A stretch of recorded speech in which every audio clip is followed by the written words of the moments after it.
প্রায় এক মাস নিজের কাছে প্রতিবন্ধী টিপু নামক এক যুবককে নিজ হাতে পরিষ্কার পরিচ্ছন্ন করে প্রাথমিক চিকিৎসা দিয়ে যাচ্ছেন এক পুলিশ সদস্য।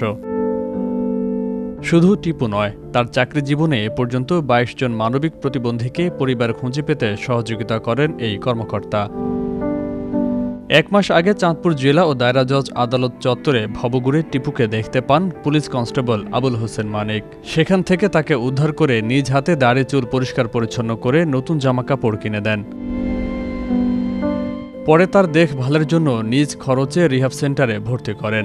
পরে সামাজিক যোগাযোগ মাধ্যম ফেসবুকে টিপুর পরিবারের সন্ধান চেয়ে বিজ্ঞপ্তি দেন তিনি। সেই বিজ্ঞপ্তি দেখে ছেলেকে খুঁজে পেয়ে খুশিতে আত্মহারা কুমিল্লা সিটি কর্পোরেশনের ৫ নং ওয়ার্ডের বাসিন্দা মোহাম্মদ সবির মিয়া ও নাসিমা খাতুন দম্পতি। অনেক তালাশি করছি না দেই যে আমরা আমার ভূত আমরা পোস্ট কোনো পাইছি না।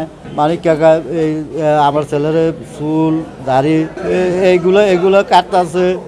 কারণে আমি বলছি যে এইটা হইলো আমার ছেলেরা পাইছে আমার কাছে অনেক খুশি লাগতেছে। মঙ্গলবার দুপুরে চাঁদপুরের পুলিশ সুপার মোহাম্মদ কামরুল ইসলাম প্রতিবন্ধী ওই যুবককে তার বাবা মার কাছে তুলে দেন।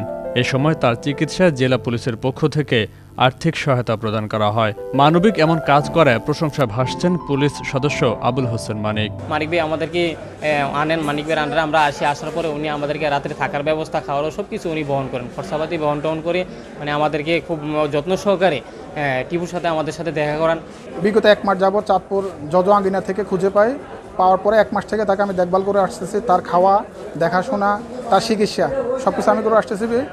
অবশেষে তাকে ৭/৮/২০২৩ তারিখে পরিষ্কার পরিচ্ছন্ন করে নতুন জামাকাপড় পরিধান করে তাকে চাঁদপুর মাদকাসক্ত কেন্দ্রতে, অর্পণ মাদকাসক্ত কেন্দ্রতে ভর্তি করে তার পরিবারের সন্ধান চেয়ে বিভিন্ন সামাজিক যোগাযোগ মাধ্যমে প্রচারণা দিয়ে থাকলে এক পর্যায়ে তার পরিবারের সন্ধান আমরা খুঁজে পাই।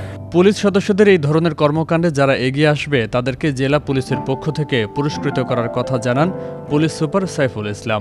এছাড়াও ভবিষ্যতে অসহায় পরিবারটির পাশে দাঁড়ানোরও আশ্বাস দেন তিনি। এলাকার শান্তি শৃঙ্খলা নিয়ন্ত্রণে কাজ করে, অপরাধ নিয়ন্ত্রণে কাজ করে। তারপরেও বাংলাদেশ পুলিশ বিভিন্ন ক্ষেত্রে বিভিন্ন মানবিক কর্মকাণ্ডেও মানুষের উপকারে কাজ করে থাকে। এমন একটি কাজ আমাদের কনস্টেবল আপন সরকার মানিক পুনর্বাসন কেন্দ্রে নিয়ে যায়, তার চিকিৎসা ব্যবস্থা করে এবং সর্বোপরি তদন্ত করে তার ঠিকানা বের করে তার আপনজনের কাছে আজকে ফিরিয়ে দিতে সক্ষম হয়েছে। বাংলাদেশ পুলিশের পক্ষ থেকে এই মানিককে আমরা অভিনন্দন জানাচ্ছি। অসহায় সম্বলহীন মোহাম্মদ সবির মিয়া তার মানসিক প্রতিবন্ধী সন্তানের চিকিৎসায় সরকার ও সমাজের বিত্তবানদের সহযোগিতা কামনা করেন। তো আমি পুলিশ বন্ধুদের কাছে দূরে আবৃত্তি করি সরকারি মারফতে যাতে আমার ওই পুত্রের চিকিৎসাটা ব্যবস্থা তারা করে দেয়, এটাই চাওয়া আর আমার।